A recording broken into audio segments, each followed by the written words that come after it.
Hi friends, Stephanie here, and I'm back with more movie chatter. And what I have for you today is a different kind of video for me. This is a community video that was started by Tim over at Tim Talks Talkies. I'm going to link him down in the description. Definitely go check out his channel. He's a great collector, a great part of the community. And what he did is he tasked us, the movie community, with making videos where we share our top 25 movies of the 1980s. Now let me tell you, this was a hellish task, but it was a heck of a lot of fun and a great idea for a community video. And I really enjoyed seeing everyone's picks and what's on your list. And I want to preface this by saying, if I missed something, if I missed your favorite film, please don't be offended. It's all for fun, and these are the films that I came up with. There are so many films. I'm sure I missed a 1,000 films. Also, we have to rank them from 25 to 1, and I am not a person who ranks films, but I guess for the point system it's important that we rank them. I did the best I could. It is not my strong point, so please, please, please don't take my ranking very seriously. These are all great films in my opinion, and they could all be number one if you ask me again. But yeah, I did the best I could, and since I can't walk and chew gum at the same time, I am just going to put a counter up in the corner so you know what number I'm on, and I'm just going to get right into it. And these are very common titles, with the exception of maybe one, so I'm going to keep my commentary very brief because you already know why these films are great. And the first one is, this was a Tim Burton film, and it's Tim Burton's Batman, starring Jack Nicholson, Michael Keaton as Batman, and Kim Basinger. And I remember I grew up on the original Batman series, so when they started to put out Batman films, I was so excited. And I love Michael Keaton as Batman. I love the tone and the darkness of Tim Burton's vision of Batman, and I think Jack Nicholson, for the longest time, he was my favorite Joker. He's still up there. I mean, Heath Ledger and Joaquin Phoenix, come on, but you can't deny that Jack Nicholson was a fantastic Joker, and Michael Keaton was an awesome Batman, and I just love this one, so it had to make my list. Next one, we know them, we love them, they just got a 4K release, and this is an awesome summertime movie. They're going on vacation. It's the Griswolds heading to Wally World, National Lampoon's Vacation. I love all the vacation movies. They are so funny. I know they're silly, but I just love them, and I was so excited that this got a 4K, and I'm looking forward to more vacation movies getting 4K, but you know, you have to watch the Griswolds, and they had to make my list for best of the 80s. And this one, now, I'm going to age myself a little bit here, but the 80s, those were my high school years. So this film was so relevant, and I remember friends all getting together watching this over and over and over, and it's just so good. And this is the Criterion version from 1982's Fast Times at Ridgemont High. I mean, this is just such a great high school movie. You have Sean Penn as the ultimate surfer stoner guy ordering pizza in class. I mean, hijinks ensue. It's just so much fun, and it's one that I can watch over and over again, and I'm so happy that it got the Criterion treatment, and it's a super release, and the transfer looks awesome. So, Fast Times at Ridgemont High. Now this one, it had to make my list. There are very few films that I think of as just dedicated to Thanksgiving, and I think the two that I go to are this one and then Dutch. But this one had to make my list, and it stars Steve Martin and the late, great John Candy in Planes, Trains, and Automobiles. I watch this every Thanksgiving. I think it's so good. I think the chemistry between Steve Martin and John Candy is so good. Their timing, their comedic timing is so good. They were so great together. And this movie also has some really heartfelt moments about friendship and accepting people and meeting them where they are. And I just love this movie. I watch it every year. And this and Dutch, my two favorite Thanksgiving movies. And I just think this is fantastic. So it had to be on my list. I'm just sorry some of these movies landed, you know, down on the end of my ranking, because I think they're all great, like I said. And this one is another one, no exception. Steven Spielberg presents Gremlins. You know what not to do after midnight, because if you do, they will ruin your life and they will ruin your house. But Gizmo is awfully cute, and I would love to have my very own Gremlin. But Gremlins had to be on my list. I watched it. I've seen this so many times. I've lost count, and it kind of goes for most of the movies in this pile here. So Gremlins had to be on my list for best of the 80s. Now, here we go. Okay, so this next one, if you've been around the channel for a while, you might be a little surprised by this one, because I think of this one as a very stereotypical chick flick, for lack of a better term. but it's fantastic. The cast is great. The story's great. It sucks me in every time. You're going to laugh. You're going to cry. If you haven't seen it, please give it a chance. Listen to this cast: Sally Field, Dolly Parton, Shirley MacLaine, Daryl Hannah, Olympia Dukakis, and Julia Roberts in Steel Magnolias. This is fantastic. It's about family. It's about friends. It's about love. It's about heartache. It's about loss. It's about community, helping each other, supporting each other through the good times and the bad. And this just has everything, and it's another one that'll make you laugh, cry, everything in between. I love Steel Magnolias, and I'm not embarrassed to say it. I love this movie, so it had to make my list. And it's just a good one. And this next one recently got a 4K, beautiful 4K Steelbook release and a Blu-ray Steelbook release that was beautiful. And it was that time when people started talking about it that I found out that a lot of people currently don't really take to this film, but I love it to this day. I've loved it since I first saw it, and it's Patrick Swayze and Jennifer Grey in Dirty Dancing. Nobody puts baby in a corner. And I think the biggest takeaway from this one is I think the time that it's set in. It's the summer of 1963. Yeah, that is very important to the story, because had it not been set in 1963, had it been set, say, 10 years earlier, most of the issues in this story would not apply. And if you haven't seen it, watch it and you'll understand why. But I love this. I love that it is set in a time when you have these definite class system, where you have the rich families going to this like cheesy summer camp, and then you have the hired help that is supposed to wait on these people hand and foot and give them anything they want, and the guests are never supposed to mingle with the staff, and Patrick Swayze is the bad boy. I just love everything about it. I love the vibe. I love the setting. I love the story. I love the characters. It's just a blast. It's Dirty Dancing. It's a classic, and it had to be on my list somewhere, so here it is. No apologies. Now, this next one, this is a great werewolf movie. Maybe my favorite. Definitely my favorite transformation. Love the effects. Love the whole thing. And I think it has a nice balance of horror and comedy, and it is An American Werewolf in London. And if you haven't seen this one, give it a chance, check it out, and you will be blown away by the werewolf transformation that takes place. It is amazing. So this is a lot of fun, and it had to be on my list. Next one, be careful how many times you say his name. It's Michael Keaton in Beetlejuice. And the funny thing about this one is, well, not funny, ironic. Michael Keaton is Beetlejuice. Beetlejuice is the movie. I think he was only in it for about 15 minutes of screen time, which is pretty amazing, because he really is the face of this movie. And I just love everything about it. It's another Tim Burton movie. I love the characters. I love the cast. I love the interactions with the cast. I love all the funky dance sequences, everything about it. The darkness, again, it's bringing that darkness and the humor together, and it's so much fun. And I think a lot of people love this movie, and I just go back to it again and again and again. And I was so happy to see it get a 4K release. And here it is on my best of the 80s, Beetlejuice. Be careful. Don't say it too much. This next one, again, a newer 4K within the last, year and a half, I think it's been? Maybe it's been 2 years, I don't know. But I love this one. It is Stanley Kubrick's Full Metal Jacket, which takes place during a very interesting and difficult time in our nation's history, which is the Vietnam era. And a lot of people, it's pretty common knowledge that a lot of people feel that this film is actually broken up into two films. It's kind of two films bridged together by the commonality of Vietnam. You have the boot camp in the beginning, and then you have the actual Vietnam experience as the second half. And some people like the first half better, some people like the second half better.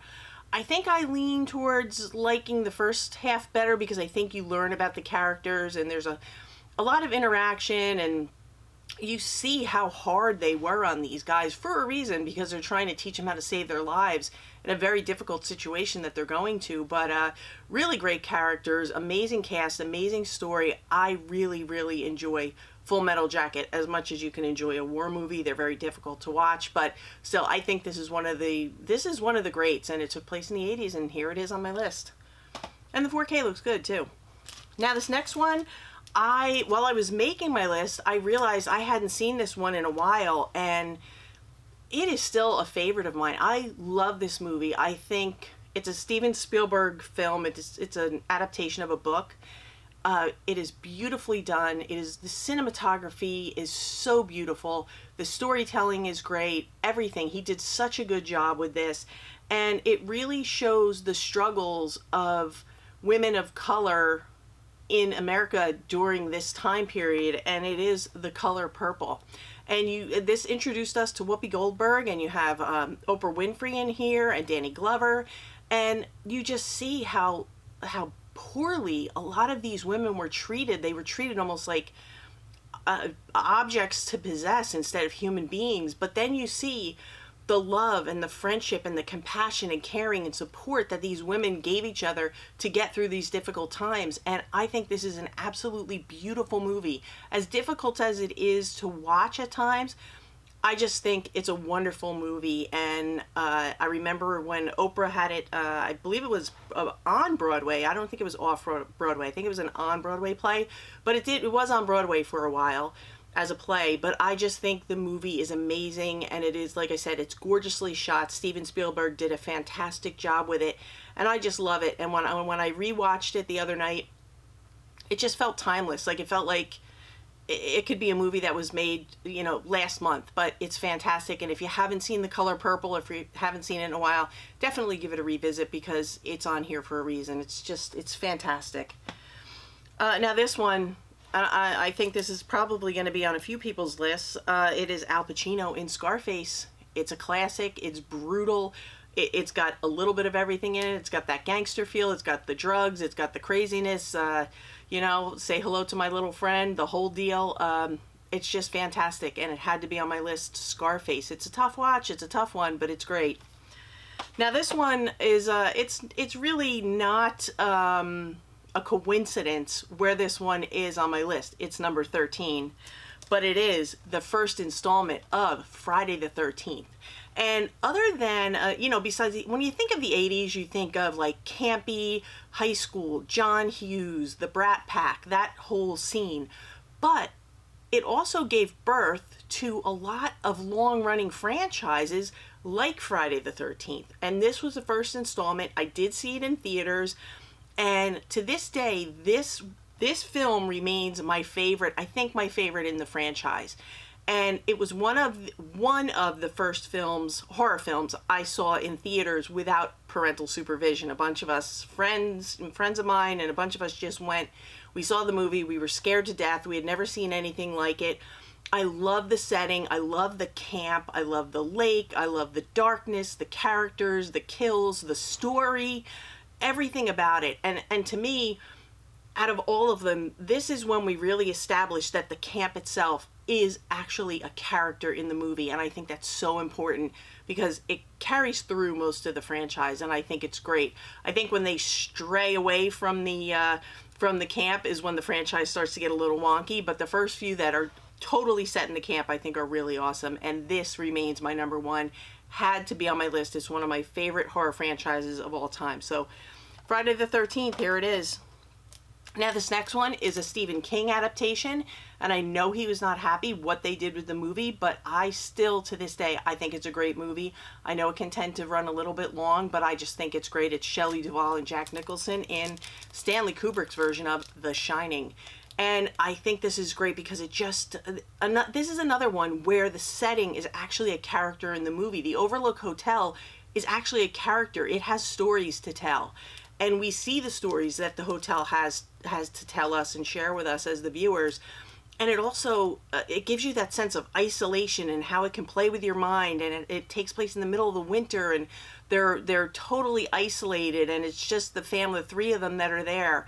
And the family, Jack Nicholson, his wife, and his son Danny. And you see what it does to people to be so isolated and so alone in this giant hotel with all these, ghosts as it may be. But I think that this is great. I could watch it anytime, anywhere, and it's still, to this day, one of my favorites. Even if it is long, and even if some people find it boring, I think it's fantastic. And this one, it's still in the wrapper. I don't know why I haven't unwrapped it, but it's still making friends with the other steelbooks on the shelf, as my friend Cinema Dave would say. But this is the movie that taught me that I liked watching movies more than being at parties, and it is the first one, Raiders of the Lost Ark. And I remember being at a party and this movie was on in the other room. And I went and I sat and I watched the entire movie instead of partaking in the party and interacting with my friends, because it was more fun to me to sit and watch a movie for the first time. It was the first time I had seen it, than to, you know, I was having more fun with the movie than actually talking to people. So that should, you know, should have been a big red flag of things to come. And here we are, and I'm sitting walled in by movies. So Raiders of the Lost Ark was a very eye-opening experience. I love the franchise. The first three are my favorite. The fourth, and I haven't seen the new one yet, but eventually I'll get to it. But this one still holds a special place in my heart, and that's why it had to be on this list. So definitely a good one. Now, when we talk about horror franchises that started in the 80s, here's another one, and I want to know, like the rest of the community, where the heck is our awesome box set for this? Where is our Blu-ray box set? Where is our 4K box set? Give us something. It is Robert Englund in A Nightmare on Elm Street, and this is the first installment of the franchise. This is when we met Freddy Krueger. This is when we learned how horrible it is not to be able to go to sleep, and we see something really horrible happen to Johnny Depp. But I just think this is a blast. I love Freddy Krueger. I love that Robert Englund has owned this character through the franchise. He is Freddy Krueger. He will always be Freddy Krueger. He does a fantastic job, and he scares the bejesus out of me to this day, but I think he's fantastic, and I think this movie's fantastic. And again, where the heck is our box set? Come on, let's get on that.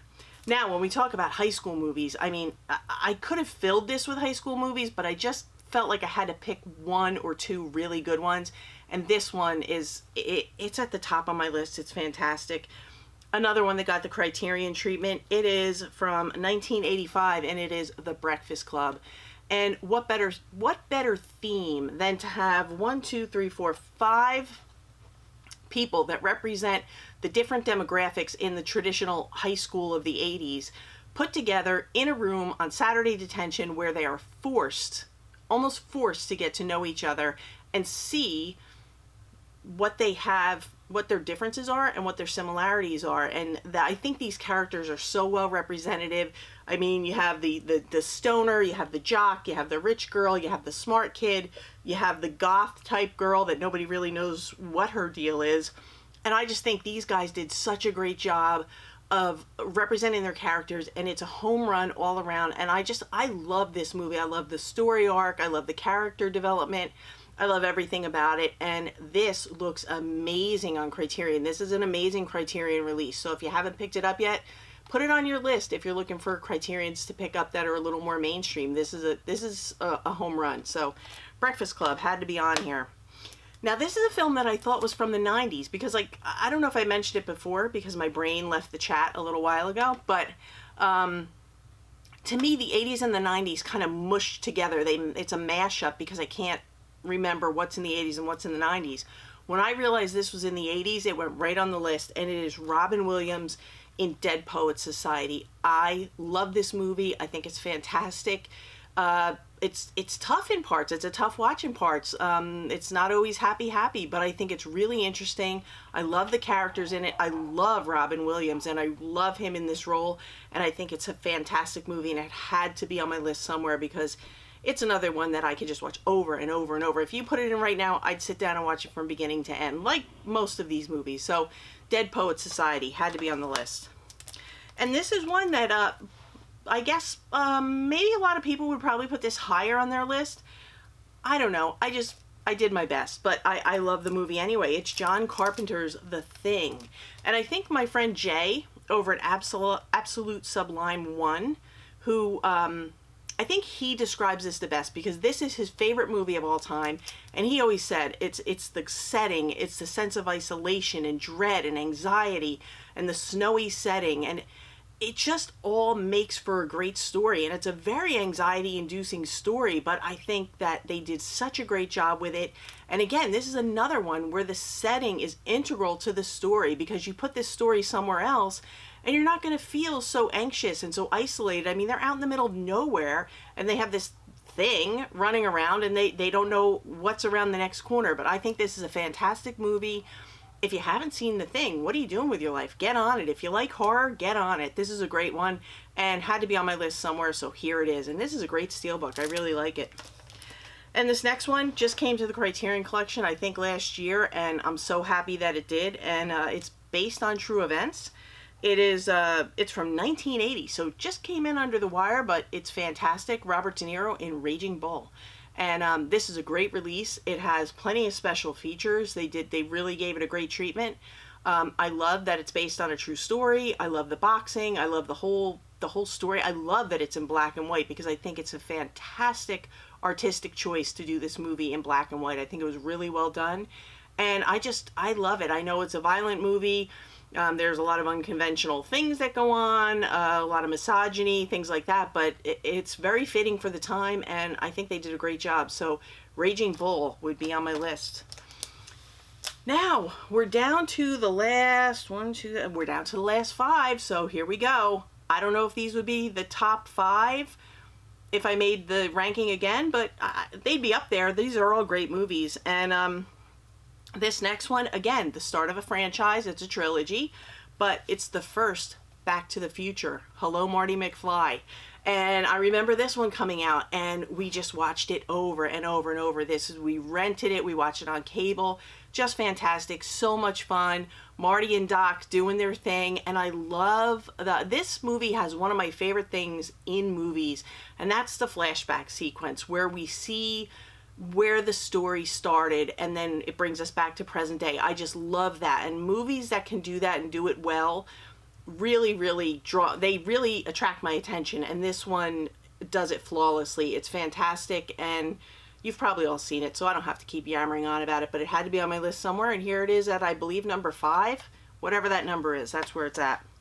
And this next one, this is a set, but we are talking about the second one, and it is Aliens, and it supposedly takes place 57 years after the first Alien.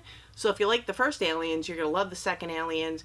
It's great, it's gory, it's scary. Sigourney Weaver's fantastic, and it's really good stuff. I just love this movie. I love the whole franchise, and it had to be on my list somewhere. Aliens, the whole alien thing freaks me out. So this is definitely one that kind of makes my skin crawl, but in a good way, if you can figure that one out. But good stuff. And I was fortunate enough to be of the age where I was able to see the original trilogy of these movies in theaters. And to me, the first one is always going to be Star Wars. I don't call it The New Hope. It was always Star Wars. To me, it's still Star Wars. This one's from the 80s. I love it, and I might even like it better than the original, but it's The Empire Strikes Back, Star Wars. And I remember seeing this. I saw this multiple times in theaters because different people wanted to go at different times, but it was amazing in theaters. We rented it when it was available at Blockbuster. We watched it on cable. I mean, this is one that I have seen over and over and over again, and I still love it, and it looks fantastic on 4K. I wish we would get a release of the original trilogy as it was done without any cuts or alterations. I don't know if we'll ever see that, but still, we have this, and it had to be on my list, and it's in at number 3, so pretty high up there for people who didn't know if I was a Star Wars fan or not. I am a Star Wars fan. And this next one, it's another Stephen King adaptation, and I think it's like the ultimate summer buddy kid movie, if you will, because they're going into middle school. You know them, you love them. Stand By Me. The group of guys going out, and they're going on a journey. They're going into middle school. It's the end of their summer before middle school, and they're going out in search of an allegedly a dead body that's found in the woods. And we follow them on their adventure, and we learn about them, and we learn about their friendships and their characters. And I love how we have the narrator through the whole thing. It's Richard Dreyfuss that narrates the film, but I love that we have that narration. So he's talking as he's telling us this story, as we're seeing the story, he's telling us about his friendships and about what these people meant to him and what this adventure meant to him and to them and their friendships. But I think this is a wonderful film, and I think everybody should see it and add it to their collection. Stand By Me, it's a winner, and it had to be up here at the top of my list. Now, number one, this might be the only film on the list that not everyone has seen. Even if you've heard of it, maybe you haven't seen it. It's an Italian film, and to me, this is the ultimate love letter to film, and it's Cinema Paradiso. If you have not seen this yet, please put it on your list of films to watch. If you are a film enthusiast, if you are a lover of film, if film has helped shape the trajectory of your life, please, this is the film for you.